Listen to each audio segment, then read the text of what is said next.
Lord, may the words of my mouth and the meditations of all of our hearts be acceptable and pleasing in your sight, my rock and our Redeemer. Amen.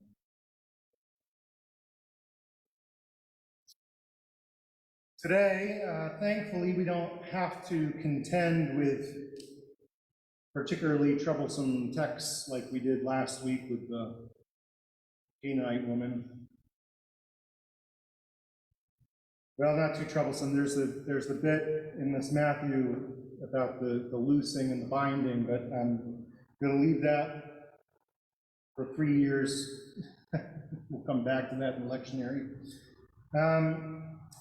Now here, between Matthew and Paul, we are getting some of the earliest reflections on what it means to be the church. What the church is called to be. But first, should be my sermonic catchphrase, but first, some history. On several occasions throughout the past few weeks, I've had reason to point out that Matthew is the only gospel in which this word church, ecclesia, appears. Now, in its original etymology, the history of this word, ecclesia is a compound of the prefix ek, meaning out from, and the verb kaleo, to call. So most literally, the ecclesia is the calling out from. The calling out from. And as such, the ecclesia, it's not a place, it's not a building, it's a verb. It's a holy activity, the gathering together of God's people who have been called out from the systems and rhythms of our normal, everyday life.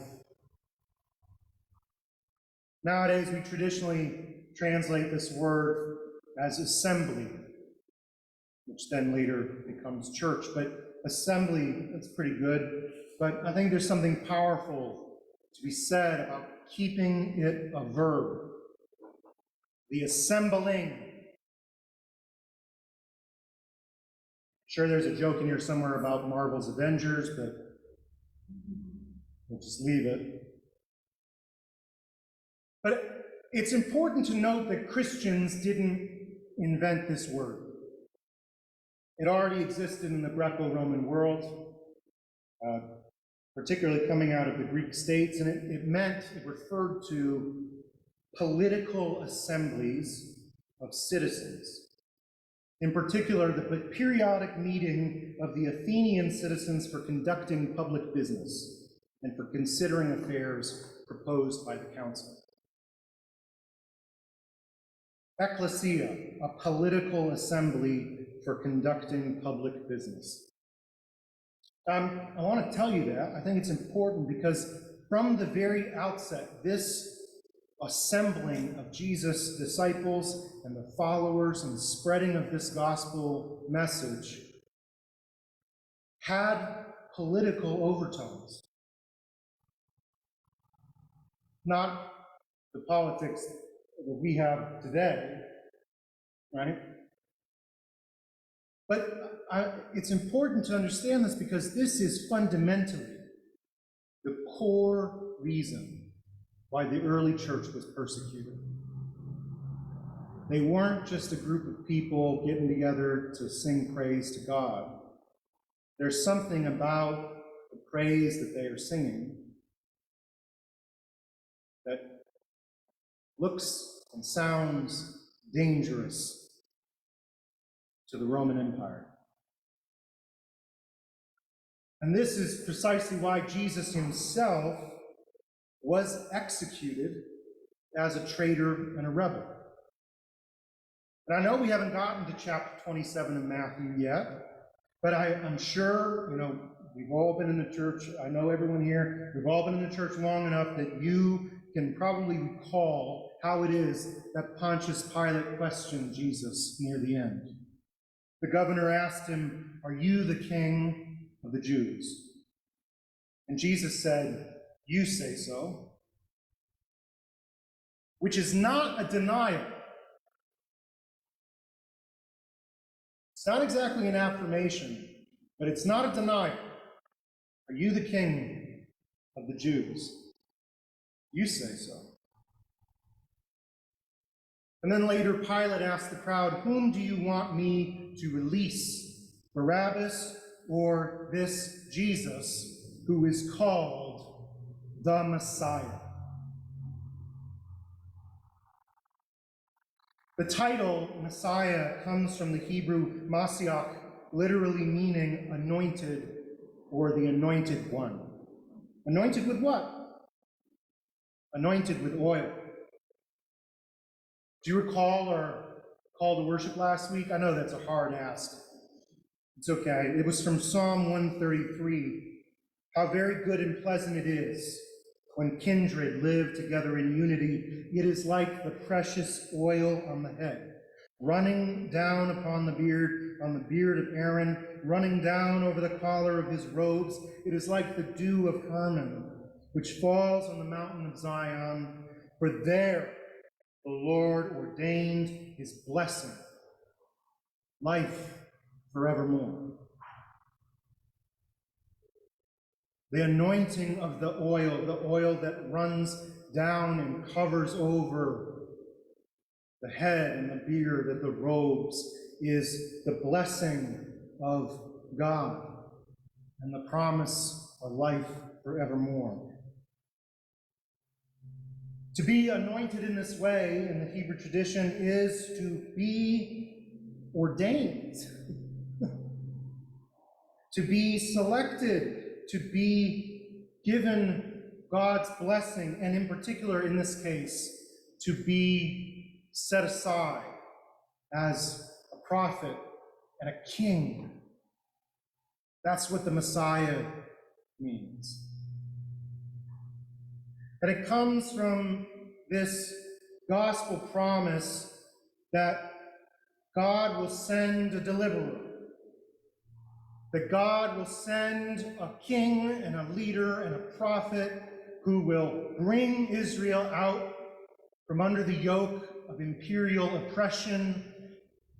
It's Moses leading the Hebrews out of Egypt. It's Joshua, it's Aaron, it's Isaiah. It's the promise of God that his people will not be left to be ruled over by a foreign nation, but will be delivered. And that's what Jesus and the disciples and everyone in Israel at that time, that's what they were waiting for.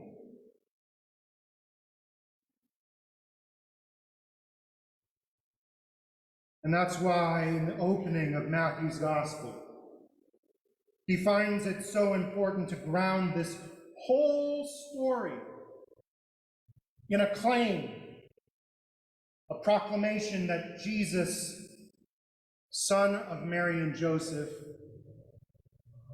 is in fact a descendant of King David, and therefore has a legitimate claim to the throne.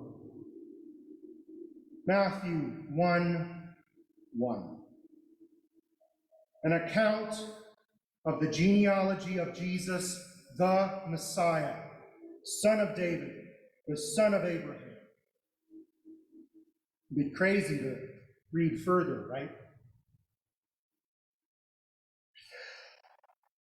Abraham was the father of Isaac, and Isaac the father of Jacob, and Jacob the father of Judah and his brothers, and Judah the father of Perez and Zerah, Tamar, and Perez the father of Hezron, and Hezron the father of Aram, and Aram the father of Amminadab, and Amminadab the father of Nahshon, and Nahshon the father of Salmon, and Salmon the father of Boaz by Rahab, and Boaz the father of Obed by Ruth, and Obed the father of Jesse, and Jesse the father of King David.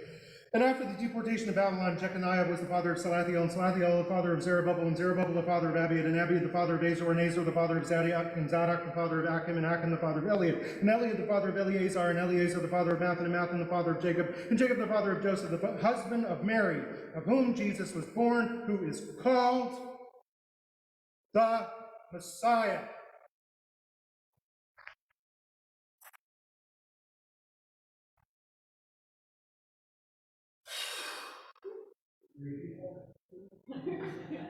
I already had to do that in another sermon an hour ago, Robert.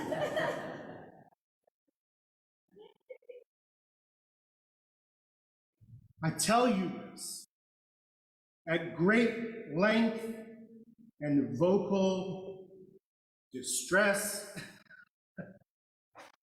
because I want you to understand how important this is.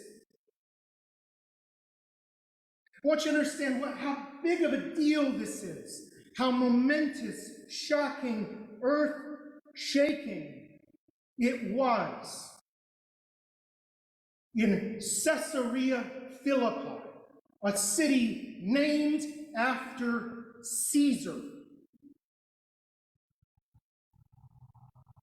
that when Jesus asked the disciples, "Who do you say that I am?" and Simon Peter, with a courage I don't think we grasp, proclaimed, "You are the Messiah, the Son of the living God." That sentence was worthy of a death sentence. That sentence was a death sentence. Why do you think it is that even though Jesus praises Peter and says, that had to have been revealed to you by God? Because I know you've been expecting a king, and I don't look anything like the king that you were expecting. But don't go telling anyone. Verse 20, Jesus sternly ordered them not to tell anyone that he was the Messiah. Why? Why? Why? Because it would get them killed.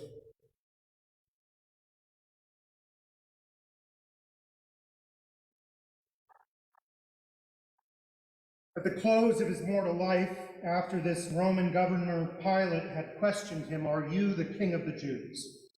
Are you the Messiah?" And after Pilate received no denial, no renunciation, Jesus was given over to his executioners. They heard him, and they mocked him, and they spat on him, and above his head they put a sign. They hung that sign on the cross above his head, and on it was written the charge against him. It was a sign detailing the crime for which he was convicted and was being put to death, and it read, "This is Jesus, the King of the Jews."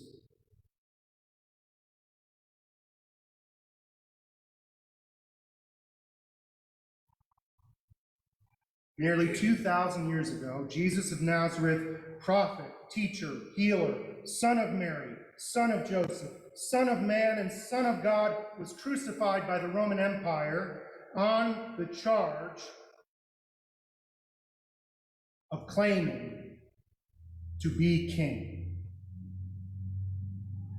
The charge of sedition and rebellion against the Roman Empire. The charge of leading an uprising, a rebellion.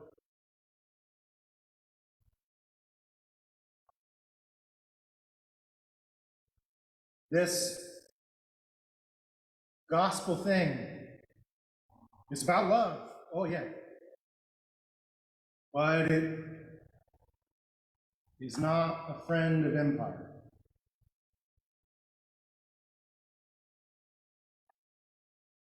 And despite what Pilate did, the followers of this man, Jesus, spread like wildfire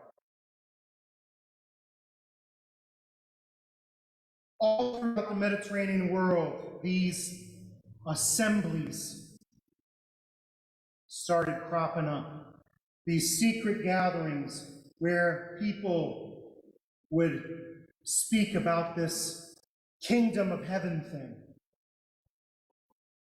And this Son of God who the Roman Empire tried to kill, but they failed because he rose from the dead. And these people refused to renounce this Messiah. They refused to renounce his kingship. And they continued to proclaim him Jesus the Christ, Jesus the Messiah, Jesus our King. Of course, the Roman Empire would think that these people were dangerous.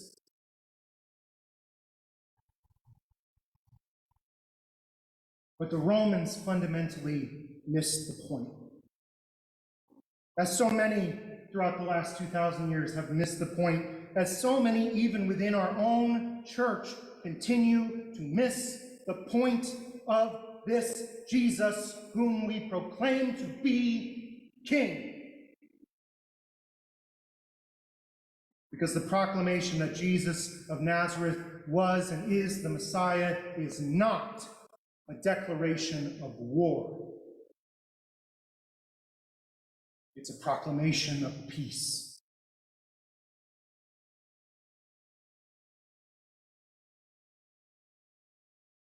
This is one of the reasons, I think, why Paul, in his letter to the Romans, to the assembly in Romans, admonishes his readers to obey the law, to obey the imperial authorities as best they can, to follow the laws of the place in which they live, not to be conformed, but also not to start a war. And instead, Paul seems to be saying that this gospel proclamation about Jesus the King isn't about taking up a sword to just continue the cycles of invasion and rebellion and violence again and again and again. That's the tradition we've had all along. We are to be a people who take their swords and beat them into plowshares. This king we declare, the king we proclaim, is not a conqueror. He's a healer and a teacher and a lover and a farmer and a cultivator and a spiritual guide. He's a doctor. This gospel proclamation about Jesus, the King, the Messiah, it's an overturning of Hammurabi's eye for an eye. Instead, we find in Paul's beautiful letter, love does no wrong to a neighbor. Literally, a near dweller. Love does no wrong to the ones who live with us. And thus, love is the fulfillment of the law. But we haven't made it to Romans chapter 13 yet, and I really shouldn't be jumping so willy-nilly from beginnings to ends and foreshadowing to fulfillment. We are today from chapter 12 about this calling out from, this assembling this church. And that's where I'll bring all this to a close. We here in this room and online, I see, we proclaim that Jesus of Nazareth was and is the Messiah. That is perhaps the most succinct definition of a Christian. One who proclaims that Jesus of Nazareth, son of Mary and son of Joseph, son of man and son of God, was and is the anointed King. He's my King. He's my King. And in him, we are no longer simply citizens of this or that nation, but have become a new people, one family called out from ecclesia, called out from wherever we are, wherever we happen to be. And it's this assembling that exceeds and explodes past the walls of this and every sanctuary, past the walls of this and every building, to the point of bringing school supplies to children we may never meet. We're not just here to serve this room and the people in it. You and I are but a small portion of this new people, one that has been growing and changing for 2,000 years. And yet we're connected to this never-ending gathering up of God's people, one that includes not just the living, but all those who have come before. It includes Alita. It includes my grandparents. It even includes those who have yet to be born, the ones who we are trusting will carry on this infinite, eternal task of carrying this story of Jesus the King to times and places so far flung you and I can't even imagine them, for we will have passed on, we will have crossed over the Jordan, we will have gone home ourselves.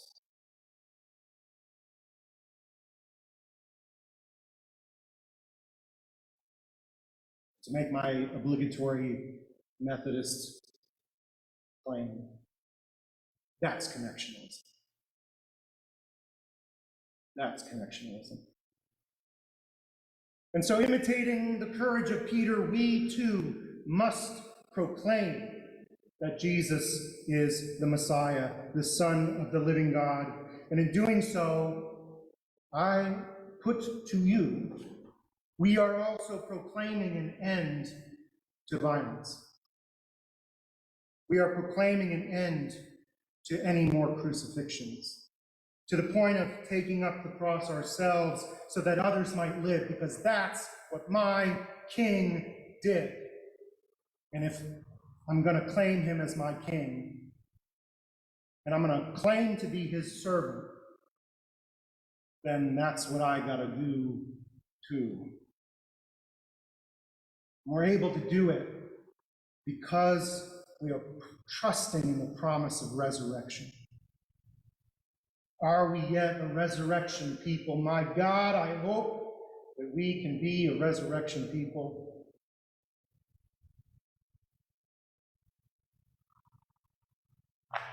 And so this is where in your bulletin, in your order of service, it says congregational response. I'm going to make you do this. I'm going to ask you to do it. Be watching and see who does it. Christ's church was built on Peter's proclamation, and we become the church when we proclaim it too.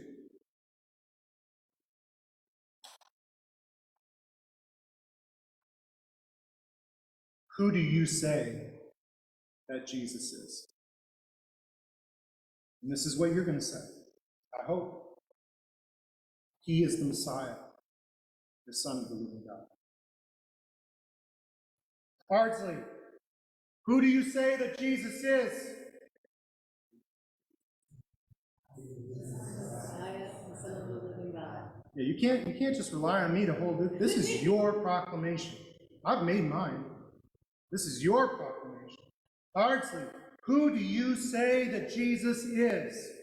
He is the Messiah, the Son of the living God. Who do you say that Jesus is? Jesus is the Messiah, the Son of the living God. Now go live like it.